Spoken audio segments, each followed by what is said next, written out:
So here we have the Ford Fiesta on a 19 plate. I'm going to start off by showing you some controls on the inside of the car first of all. Okay, now that we're inside the car, we're going to start with the dials. On the left-hand side, we have the rev counter, and on the right-hand side, the speedometer. In the middle at the bottom, we have the coolant temperature gauge, the fuel gauge, and it will show you what gear this car is in. It's an automatic, so we're in park at the moment.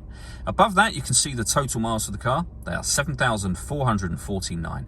And we also have a digital readout for the speedometer being displayed in that section. You can change that information using buttons on the steering wheel for various different things, from your trip computer, your settings, you've got your phone, your audio and navigation options just there as well.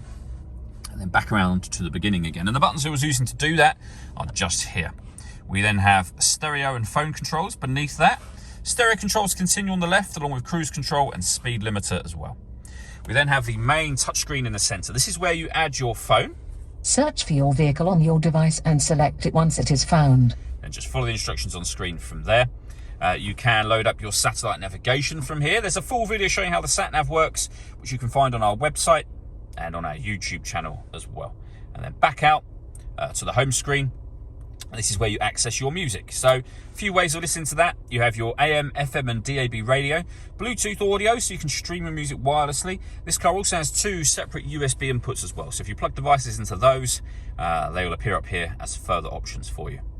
Working our way down with the main volume for the stereo, the start and stop button for the engine, as you can see, and then the climate control at the bottom. So you can adjust the temperature within the car, the fan speed, and the direction the air is being distributed in once it enters the vehicle. When you're happy with those settings, that button turns your air conditioning on. Same button again to turn it off, or hit auto.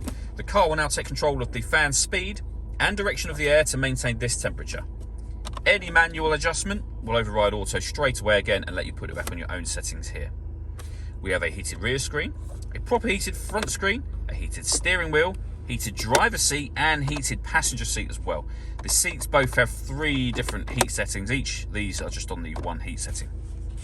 We then have the gear lever for the fully automatic gearbox, a 12-volt charging socket and one of the 2 USB inputs I mentioned. And then these buttons here. One of them turns off traction control. The other turns off the stop and start. This car is designed to cut out when it's stationary in traffic to save you fuel. That orange light is letting you know you've turned that system off.